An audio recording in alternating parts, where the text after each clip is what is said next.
আপনারা যেটা দেখছেন এটা হচ্ছে উজ্জয়ন, মধ্যপ্রদেশে অবস্থিত। এখানেই মহাকালেশ্বর মন্দির। এটা ওই 12 জ্যোতির্লিঙ্গের একটা। হ্যাঁ, এটা খুব বিখ্যাত। হুম, মানে যারা আর কি শিব ভক্ত তাদের কাছে এটার ইম্পর্টেন্স খুব সুন্দর। আর এটা হচ্ছে রাত্রিরে এই খুব লাইটিং করেছে আর কি। আজকাল সব জায়গাতেই এরকম লাইটিং দেখতে হয়। হুম, তুই গঙ্গাসাগরে গেলেও ওই একই ধরনের। আসলে একবার যেটা শুরু হয় প্রায় সবাই তো সেরকম করে। তো রাত্রিবেলা এসবগুলো ঘুরে ঘুরে দেখতে খুব একটা খারাপ লাগে না, খুব ভালোই লাগে। তবে এই বড় বড় মূর্তিগুলো বড় বাজে করেছে। আর এইবারে সকালবেলা আমরা দর্শনের জন্য মন্দিরে আবার এসছি আর কি। সেই এটা ওই মানে সেকেন্ড গেট দিয়ে আমরা ঢুকেছি মন্দিরের, মানে পেছন সাইড থেকে যে গেটটা আছে সেই গেটটা দিয়ে আমরা ঢুকে এই মন্দির মানে এন্ট্রান্সের, এটা হচ্ছে জেনারেল এন্ট্রান্স, এইখানে এসে আমরা পৌঁছেছি। এবার আর কি দর্শনের জন্য আমরা ঢুকছি। দেখেছেন এখানে ওই ব্যারিকেড করে করে করে করে ঘুরিয়ে ঘুরিয়ে ইয়ে করেছে। ভেতরে বেশ অনেকটা এইভাবে ঘুরে ঘুরে আপনাকে প্রায় 2-2.5 কিলোমিটার তো আপনাকে হাঁটতে হবেই। এই হচ্ছে বিগ্রহ। আমরা দর্শনের সামনে চলে এসেছি, বুঝেছেন। এই হচ্ছে জ্যোতির্লিঙ্গ মহাকালেশ্বর। মানে দূর থেকে ইয়ে করা তো, যতটা আমি ইয়ে করতে পেরেছি সেটাই দেখাচ্ছি। আর এইটা হচ্ছে মানে এক্সিট গেট। এই ডান দিকের যেটা আছে এটা থেকে জেনারেল এক্সিট গেট মানে বের করে দিচ্ছে। আর বাঁদিকে যেটা আছে ওইটা নাকি ভিআইপি, এবং ওখানে এখন ওই স্পেশাল দর্শন চালু হয়েছে। 300 টাকা করে নিচ্ছে, এটা পরে অবশ্য আমি জানতে পেরেছি। ওইখান থেকে সেই এন্ট্রান্সটা মানে যাওয়ার ব্যবস্থাটা আর কি। আর এই যে মন্দিরের মানে চত্বরটাকে এখন খুব সাজিয়েছে। আর এইটা হচ্ছে আপনার ওই শিপ্রা নদীর, মানে মন্দির থেকে, মন্দিরটা তো শিপ্রা নদীর পাশে, ওখান থেকে শিপ্রা নদীর ইয়েতে যেতে গেলে এই রাস্তা ধরেই আপনাকে আর কি যেতে হবে। আর ওই শিপ্রা নদীর চারপাশে তো প্রচুর মন্দির রয়েছে। এই জায়গাটা মানে নদীর ধারে আসলে পরে আপনার অনেকটা ওই ইয়ের মতো লাগবে আর কি, বেনারস বা হরিদ্বারের। তবে ওদের মানে হরিদ্বার বা বেনারসে যেমন একটা সাইডেই মন্দির, তবে এখানে দুপারটাই বেশ জমজমাট এবং দুপারেই মন্দির ভর্তি। আর ওই ঘাট তৈরি করা রয়েছে, দেখতে পাচ্ছেন। প্রচুর লোক স্নান ফান করছে এখানে আর কি। স্নান টান করে ওই মহাকালেশ্বর মন্দিরে আর কি পুজো ফুজো দেয়। এখানে এই নদীর দুপার দিয়ে প্রচুর মন্দির এবং ধর্মশালা রয়েছে। তবে এখানেও নাকি একটা কুম্ভ হয়। সেটা কবে বা কী ব্যাপার সেটা আমি অত ডিটেলস আপনাকে বলতে পারছি না। তবে সম্ভবত এটা শুনলাম হরিদ্বারে যখন ওই কুম্ভ হয়, এখানেও প্রায় ওই সময়টাই নাকি ইয়েটা হয়। যাই হোক, আমি যতটা পারছি আপনাদের যেভাবে দেখানোর চেষ্টা করছি।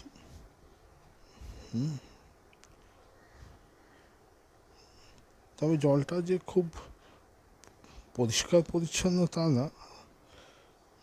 এখানে নৌকাও চলছে দেখলাম।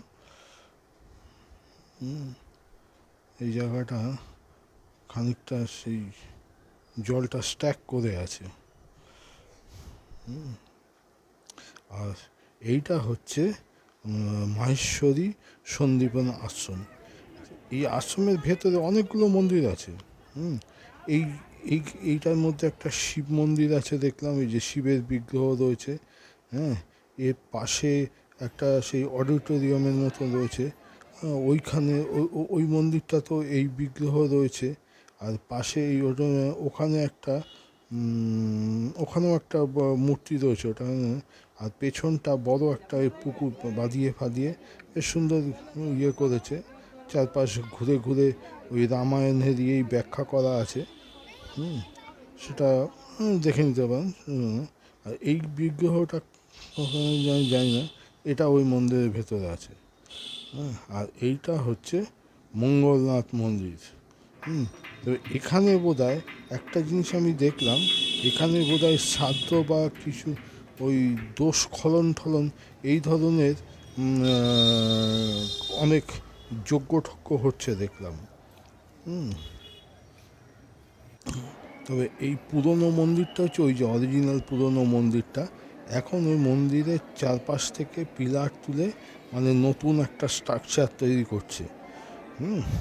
এবং বাকিটা ওই যে পুরনো পোর্শনটা আর কি ওটাকে অ্যাজ ইট ইজ রেখেছে, চারপাশ থেকে আর কি ওটাকে কাভার করে তৈরি করেছে। আমি বিভিন্ন সাইড থেকে ওই জন্য দেখালাম।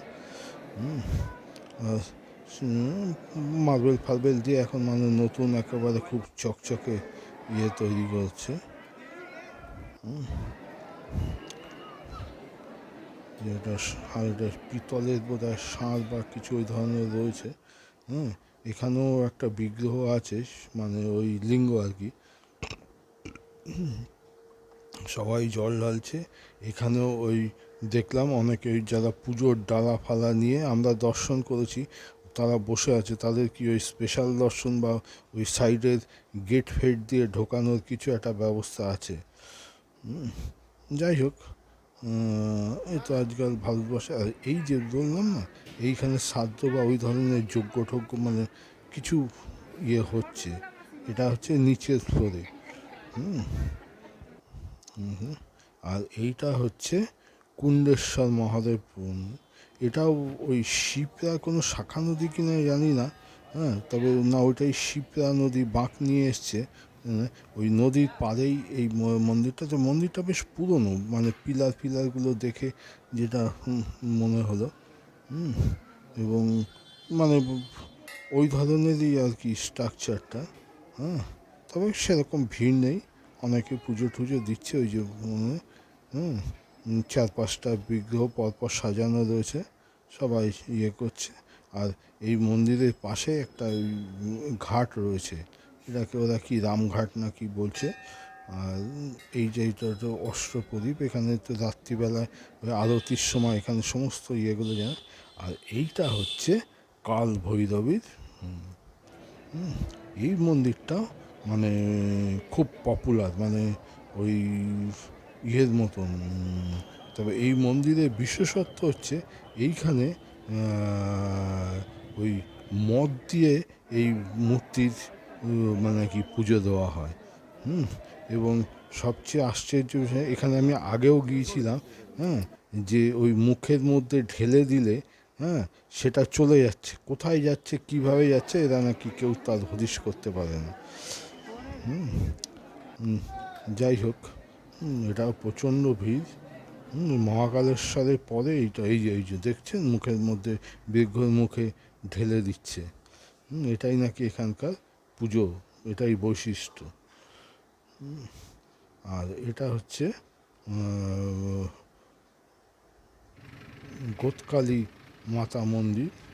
এটাও মানে এটা খানিকটা মন্দির শহর, এখানে প্রচুর মন্দির আছে, তার মধ্যে যেগুলো বেশি পপুলার আমি সেগুলোই দেখানোর চেষ্টা করছি। এই হচ্ছে বিগ্রহ।